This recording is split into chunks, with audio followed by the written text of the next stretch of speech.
Okay, it looks like everybody's gotten logged on, so we'll go ahead and get started. Today we're going over LegFi Payables, which is the newest feature we have on LegFi for you guys. And basically, we're just going to let you guys see what it's all about. So that's the title of our webinar. Um, Going over one slide, you'll see today's presenters are myself, Hannah Gunderson, and then Carrie Freiler is my teammate, and she will be handling the questions chat. So if you look at your screen right now, you should see an option or a chat where you can submit questions. Just to make sure that's working, if y'all want to put in maybe like your dream travel location, like the dream place you want to go. I've been looking to book a trip anyways, so I'll take any suggestions you have just to make sure that's working before we go on and like fully get into the webinar. Okay, Carrie, do you see those coming in now? Yes, I do. Okay, perfect. So those are coming in. So the questions chat is working. As this webinar goes on, if you have questions come up, just throw them in the chat. Carrie can either like type out an answer for you, or if it's something that may be good for everybody to hear, we'll just go over it at the end of the webinar. But don't feel like you have to wait till the question section is to like submit them. I know I forget things in like 2 seconds flat. So just put those in the question chat as they come up, and then we'll address them at the end. Moving over one slide, we're going to have Carrie go ahead and take the mic for a second. She's going to tell you guys a little bit more about Omegafy, and then we'll get into LegFi Payables. Yes, thank you, Hannah. So for more than 30 years, OmegaFi has provided technology solutions to help customers manage their finances, streamline their operations, recruit new members, and communicate with their members. Whether it's working with 57 different headquarters or local chapters, house corporations, IFC, and Panhellenic councils, and alumni associations across more than 650 campuses, we remain the industry leader when it comes to technology in the fraternity and sorority community. Based out of Columbus, Georgia, we securely process more than 1.1 million per day for our clients and have securely processed more than 4 billion since 1992. We're also deeply committed to serving, promoting, and advancing the fraternity and sorority experience. We aim to make raving fans with every individual or group we work with by reaching, innovating, and acting with agility. We challenge ourselves to dream big every day and to help others achieve their own dreams. To say we're passionate about what we do is an understatement, and it is this passion that has encouraged our clients to trust us to do the heavy lifting so that they can focus on their mission and having fun.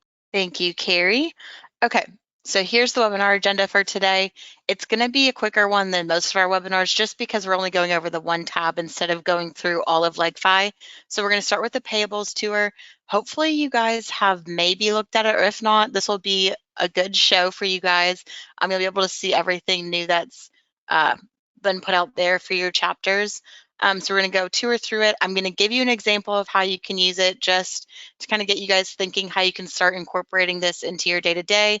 And then we'll do a live Q&A. And then at the end, as always, we have the contact information. So you can just screenshot it, write it down. If you don't have the LegFi contact info, it'll be on that page.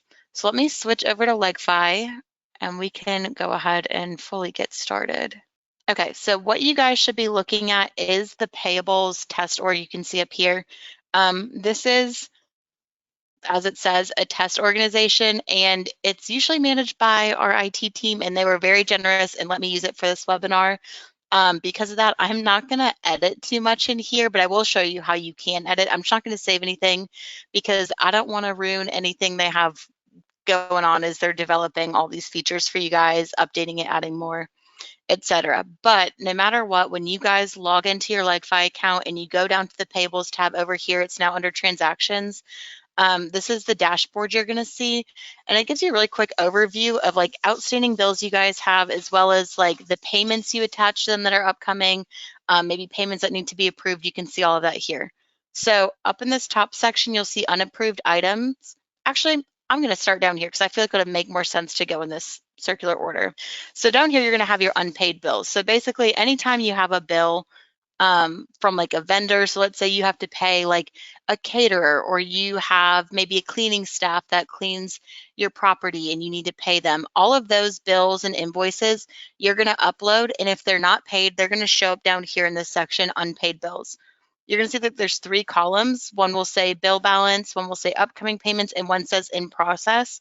That's because all the unpaid bills will include ones that have payments attached to them. So even if it's like approved and it's going to go out, it's still considered an unpaid bill because we haven't actually sent that money from your guys' um, account, like your treasury account, and given it to that vendor, that payee.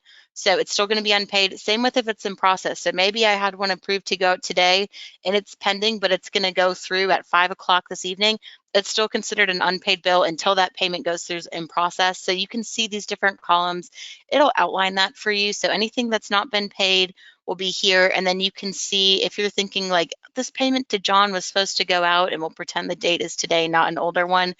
If it says in process, so you could see that, oh, the 85 cents is going through. It's just going to go through at 5 o'clock.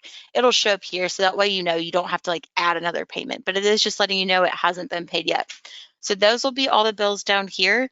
If we go up here, unapproved items, this means that with these bills, you've attached a payment to it. So you've gotten the invoice from your payee, from your vendor, and they're saying, hey, you guys are going to owe us maybe $100 for the cleaning service today.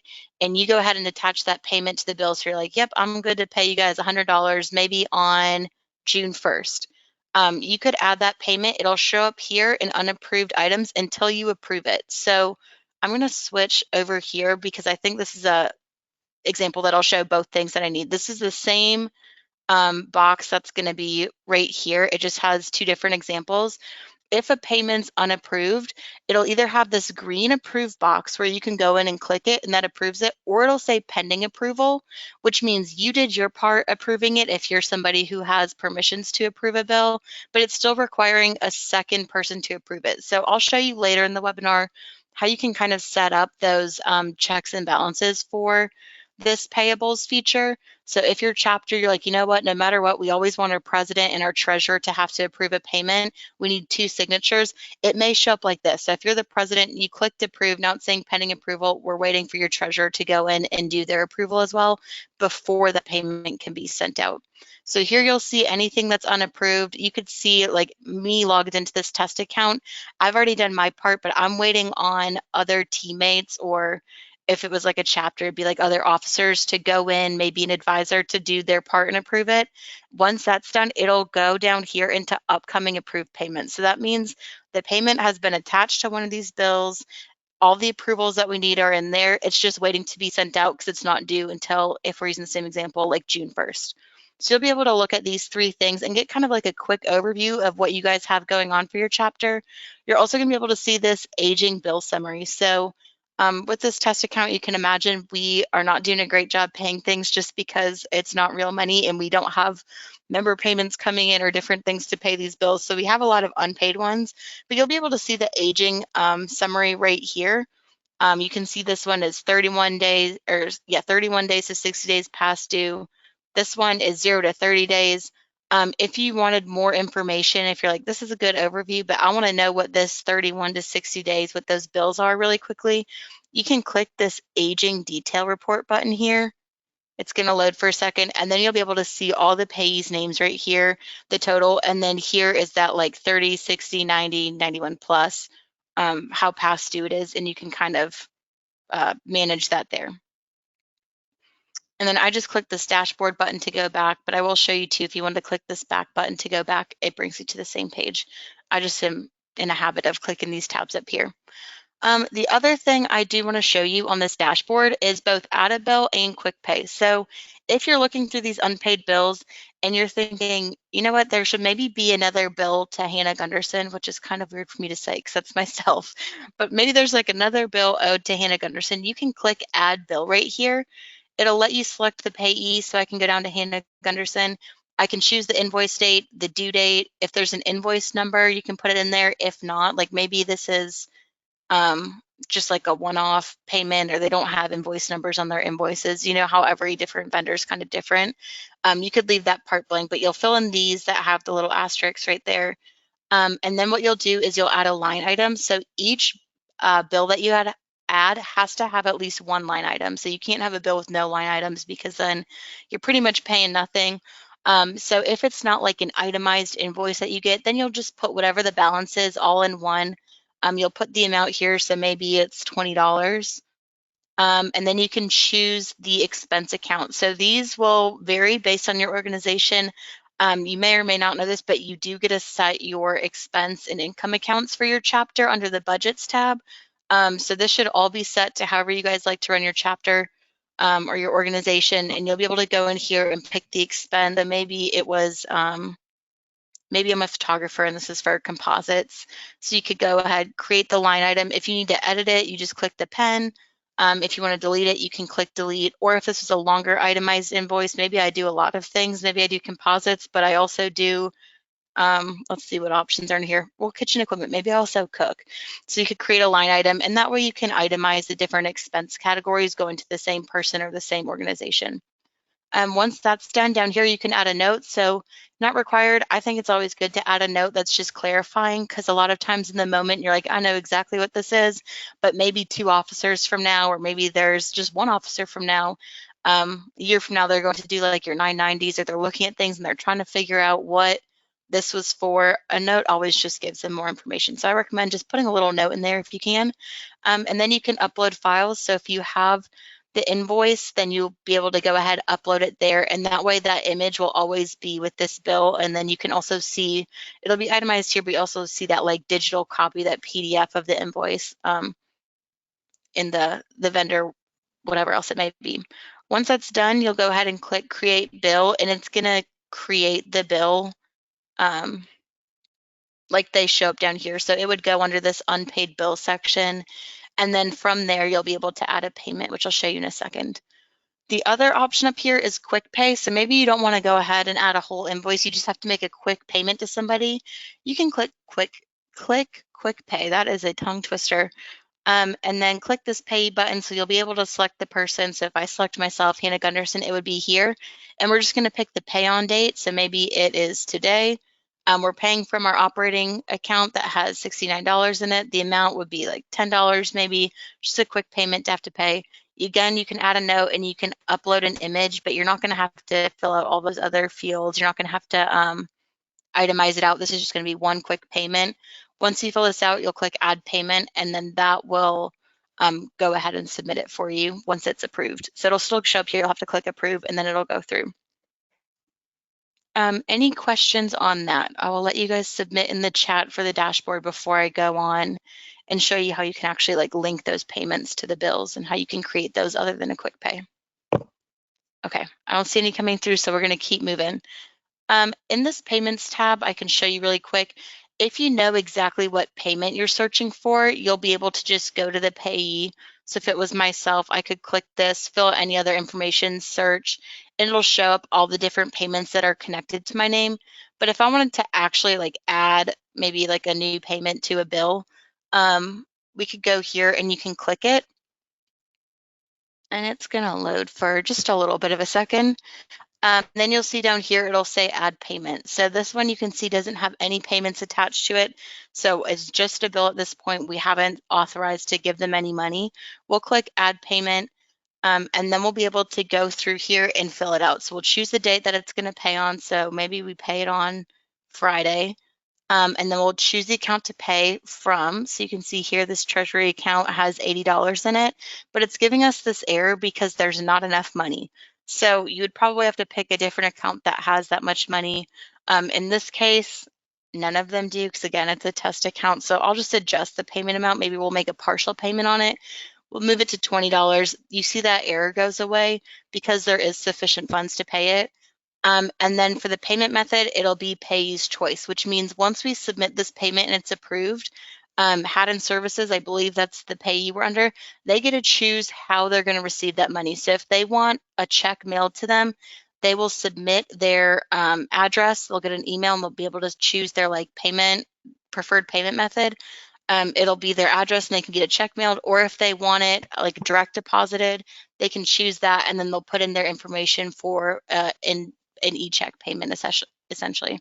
So it'll be payee's choice, or you can choose it just mailed check if you want to do it that way. Delivery option will pop up here. This is standard. If you wanted to overnight it, it's going to be a bit of a heftier fee. So definitely try to stay ahead of your payments so you don't get put in this position. So you could do standard free, click add payment, and then this way it will mail the check. If it's done like this, it's either going to mail the check or it's going to ACH it, e-check payment, based on what Haddon Services would decide as how they want to receive the money. So you click add payment, it'll go, and then again, on your dashboard, you would see that payment here as an unapproved item, and then you can go ahead and approve it. So that is how you would link those payments. Going over to the payments tab then, again, this is just how you can search payments. So sometimes you're maybe searching for a specific one like I had mentioned earlier, so you could choose the payee's name, but maybe you can't remember what was paid, but you want to see the account it was paid from, or you want to see all payments made out of this treasury account. You could do that and filter it, and then, I didn't mean to collapse it, and then you can search. I don't know if any have gone out of this one. Oh, there has been a lot of dollars. So you could see a list of all of the money that's gone out of this treasury account. There's all different filtered fields, so you could kind of mess with that and just use it as you guys would need to. Same with the bills section. So instead of searching payments, you're going to choose to search the bills. You could be really specific and search by payee, but you could also search by the minimum amount of the bill, the maximum. Maybe you're just trying to get information on like how many payments have we made that are like over $100. The minimum would be $100, and then you could, or excuse me, not payments. How many bills do we have that are over $100? You could search it that way. It'll show them there. So you'll be able to play with this however you guys need it, just to find different information on your chapter. Moving over one more tab, we have this recurring page. So these will be for payments that maybe you want to go out on like a set frequency. So you can see here we have two set up.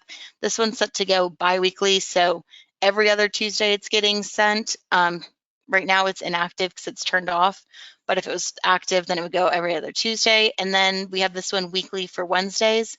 To add a recurring item, you just click this plus sign button. You'll have the start date for the payment, so maybe you want to start it going off today is the start date, and then the end date would be, we'll say maybe October 1st is the frequency for that, or the time range for that. And the frequency we can choose weekly, bi-weekly, monthly, or yearly. So maybe I'll say it's monthly, and then I can choose the date. So maybe we'll say the 5th. And so that way on the 5th of each month, this payment is going to go to whatever payee I select. So if it's Fryler Cleaning, Carrie, you're about to get a monthly payment. This will start going to her. So this is like with this vendor, for example, maybe Carrie owns like a cleaning service again for your property. So if you pay them, once a month, they come to clean on the 5th every month. That's when the payment goes through. You could set that recurring payment up, and that way you're not having to go into LegFi and having to set up that payment over and over and over again when it's going to be the same exact thing no matter what. So this will set it up as recurring.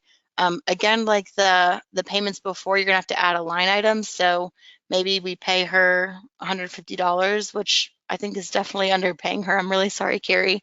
And then the account, house and grounds. This is a default that we have connected to this payee, which again, I'll show you in the next tab over, I believe, how you can do that. But that's the default expense account. If I wanted to change it, I could change it to gas, but I'll leave it as this, create line item. And then down here, you can add a note, create recurring item. You'll go to the dashboard, approve it if you want, or you can probably approve it on this page, I believe. And then that way, those will start going through. Moving over now again, no, I do not want to save these. Again, I don't want to upset our IT team by ruining their account. On this payees tab is where you can see a list of all of your payees. So these are all the active ones. The archived ones will move over here. So if there's anyone you no longer use, you can archive them and then bring them back if ever needed. So you just click this archive button, it'll move them over. So these are the active ones. When we click into Fryler Cleaning, it's going to load for a second. You can see all their information here. So we have the name of the payee, the account number we have with them. This is the default expense account. So when we set this up, we were able to say this expense, since it's cleaning, it's always going to be under house and grounds. The default payment method, payee's choice, which means Carrie's company will be able to decide how they want to receive that payment. Default pay from, there is none, so maybe we vary that, so we'll have to set it each time. And then the contact information, if we had an address and everything for it, we could put it in there. This is not a real email, so don't email this cleaning service. It doesn't exist, but you could put their email in there for the actual payee that you have. It'll say if it's a valid email, if it's verified. Again, IT did their thing with this one, so it says verified, but I promise you it's not a real service. And then additional information they could fill in over here. So this will be filled out as much as you fill it out when you create the payee. Down here, you can see their unpaid bills. You can see a history of the bills that they've given you guys. You can see the scheduled payments. You could see any of those recurring ones set up. I'm not letting this load.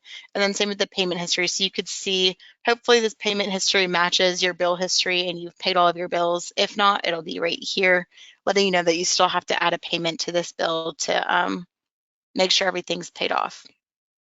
Now, if you need to add a new payee, you can click this button or you can edit one here. So I'll click add payee so you can kind of see what that page looks like. You'll put in the name. So maybe I'll put in, I'll just say Omegafy, but just know you don't actually have to pay Omegafy through Payables. You have your subscription fee set up here. But we'll say the name is Omegafy, the account number with them, the good old 1, 2, 3, 4, 5, 6, 7, 8, 9, always perfect for an example. Default payment method, I'm going to say we're always going to let it be their choice. But again, if we wanted the default to be mailing them, we could click mail check. Default accounts, so this expense account that I'm going to put with it, we'll say it's an internet service. And then the default pay from, this isn't required. You can see there's no little star there. But if we want to maybe always pay out of the operating fund, we could put that as the default so it auto fills in for us. We don't have to fill it in each time. And then down here, you'd put in the address information.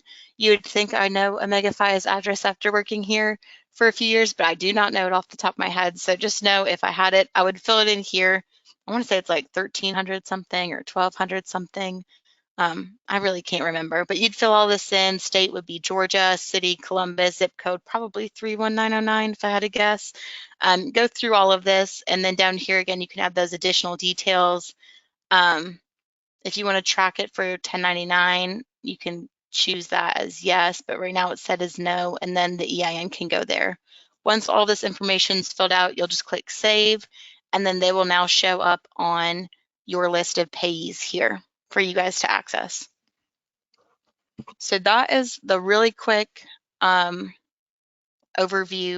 of each of these tabs.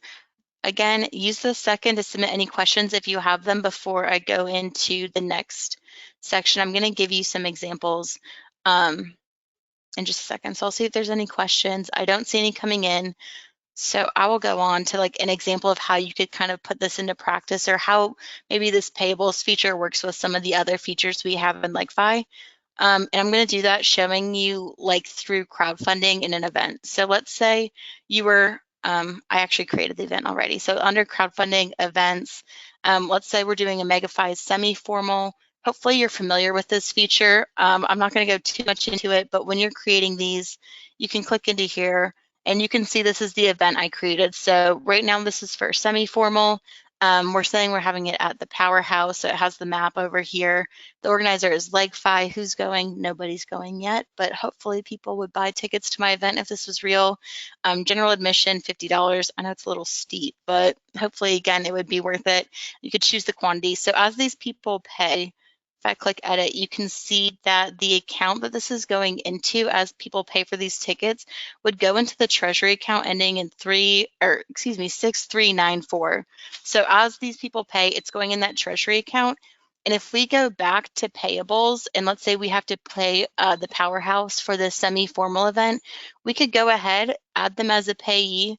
We would put in Powerhouse, we'd put in our account number with them, all of that. And that way, when we go ahead and do our default pay from, we could choose the same account. So that way, the ticket sales are going to directly fund us paying this vendor to use their property to host semi. So all of these things can work together within LegFi. Again, I'm really scared to like add this as an actual payee since it's the IT account, but I would go and fill all of this out. And that way, when I add this payee, I could go add a bill and I could pay the probably a few $1,000s if I had to guess. I don't know. I've never thrown an event like that, but maybe it's like a few $1,000s to rent the event space. I could take the money directly that we made from those ticket sales that went in that treasury account and then go ahead and pay the powerhouse so we could use it for our semi-formal event. We would approve the bill here and it would all be able to go through. So I know that wasn't like a super in-depth, but that's just a way to get you thinking about how these different features on LegFi can work together. Same with maybe it was member payments, like maybe the people who live in house pay like a cleaning fee as part of living in the house, and that directly deposits into a certain treasury account that would be under financial accounts. When you go to payables and you set up paying your like cleaning service, you could have it coming from that same treasury account that you decided. So that way your members paying their cleaning fee is going to directly pay the cleaning service. So that way it all ties together, kind of keeps it nice, clean, organized, and the money is exactly where you guys need it.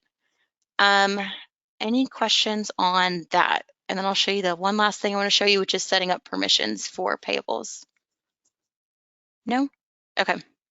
So if you want to set up permissions, so right here you can see under actions, you can approve it. This one has multiple approvals needed, which is why it still says pending approval despite that green box missing for me. You're going to go under the settings icon for your chapter, for your organization, and under modules, you'll be able to see payables. Under here, you can see the payment approval rules. So this one is set to 2. If it was 1, my 1 approval would have made it go through, but right now it's set to 2. If we wanted to set it all the way up to 5, we could. And then you can set kind of like that threshold. So maybe if it's a payment, this one's only a penny, but maybe if it was like anything up to $100 doesn't need multiple approvals, but anything over $100, you want to make sure that 2 people are looking at that. You could set the threshold to $100. We'll leave this one at a penny. And then over here, you can also see the runtime. So for your scheduled payments, right now it's set to 9 a.m. and for the recurring items, it is set to 8 a.m. So you can choose these times here. You'd click update settings, and that's what's going to tell payables how to manage your chapter. You will need admin status to be able to edit that. So if you have an officer that maybe can manage like payables but doesn't have like full admin status, they shouldn't be able to change that. So it'll be able to be set probably by, usually the people who come to the webinar are the ones who have full access. So you guys will probably be the ones being able to set that for your chapter or for your organization, and then everybody will be able to run off of that. So that is all I have for just kind of like the walkthrough of payables and kind of the example. I'm going to turn it over to Carrie because I think I do see that maybe a few questions have come in. So Carrie, if you want to go ahead and start reading those, we Yeah. can start answering them. Yes. So I did see, how much does payables cost? Okay. Uh, You want to answer that one? I can. Okay, So perfect. payable is at no additional cost. It is actually part of the subscription price you already pay to use LegFi. So it is no additional cost. So that's nice. Another question, how can I turn it off? So I guess if your chapter or organization does not need to use it, that is perfectly fine. There's actually not an on-off switch, if you will. If you use it, awesome. If not, it'll just kind of sit there for maybe when you do decide to use it. So it's not necessarily turning it on or off. It's just either you use it or you don't. Let's see. There was another one. Okay. Hannah, to confirm, and you may want to show this one more time. What are the different ways that you can pay a payee? Yeah, so that was kind of what we were showing, or what I was going over under pays when it says pays choice or mailed check. So the mailed check is going to mail them a physical check. We have to have their address, whereas the pays choice is going to give them the option to either get it in the mail or they're going to get it directly deposited into their account.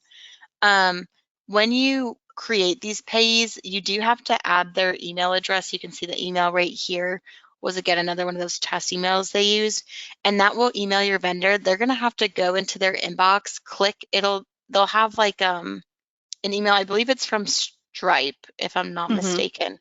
Yeah. And it's really easy. It's just like a pretty much like a pop-up, and they get to choose how they would prefer to get paid. So if they want it to be their bank account, they want like that direct deposit, they'll choose that option. And then it just goes through kind of similar to like your job when you want a direct deposit, it'll have you like link your bank account. So Yeah. that way the money can go directly into it and that'll all be processed by Stripe. Um, I want to show you too here. I had this pulled up. You can see with this like approved payment, there's this like emergency triangle. That's because it's like a payee's choice and they haven't gone in yet and they either haven't like made the choice or let's say they wanted it to be like mailed to them, they haven't put in the address. So even though the payment's like approved to go in this date, like in this example, it's April 30th, it technically should have gone out since one of those things hasn't been done. We can't send the payment because they don't know where to take the money out of your bank and what bank to put it into. So you will see that pop up sometimes, and that just means they're missing some of that delivery information. Awesome. I'm happy that question came up because I had pulled this screenshot up and then forgot to go over it. So that was perfect. Yes. Awesome. Mhm. I think I have one last question. Can I make a member a payee? So I'm assuming maybe like a Mhm. refund to a member.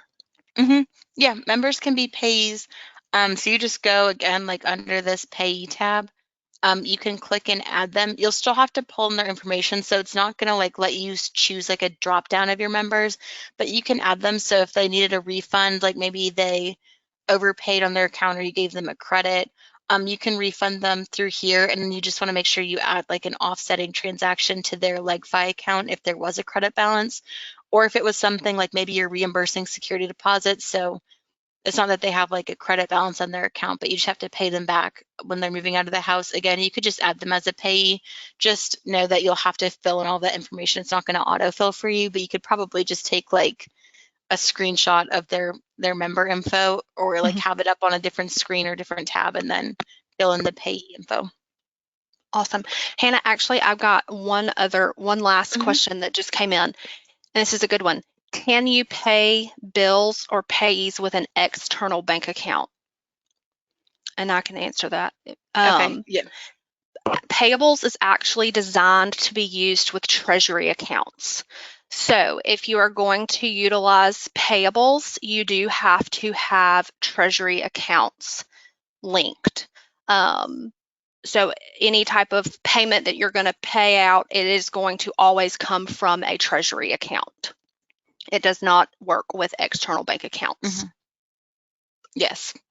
That's really good to point out. And I will say too, if you want to like still have your bank account as like where the most of your money is going, you could still open a treasury account and you can easily transfer money between the two. So under that financial accounts tab, you would just click like add transfer. And if you wanted to move money into treasury to use the payables feature, but you don't want that to be like your main deposit account, you Yeah, could do it that way, or you could kind of like in the example I gave, like let's say you are hosting that semi-formal, maybe you just have a treasury account for events where most of your money is going into your bank account, but for like any of these events or the fundraising features that you use, maybe goes into that treasury account, and then you can use the payables feature from there. awesome. Hannah, I think that was it for the questions. Okay, perfect. Well, I have the contact screen pulled back up. This is our email, so if you have any questions come up, it's info@legfi.com. You can email them and they'll get you all the help you need. With the feature, you also have that in-app help. So it's that question mark button. And honestly, I shouldn't have switched to the PowerPoint yet because I could have showed you this. Um, it's this little question mark button here. And then you'll see we did create a new section, LegFi. Oh, that's the wrong spot. Sorry, my screen is zoomed in. LegFi Payables. You would click in here and we have it broken down by those tabs we went over. So you have the dashboard, payments, recurring bills, payees, and then FAQs. You can always go to this help center, click any of the articles here, and it'll walk you through any of the questions you have.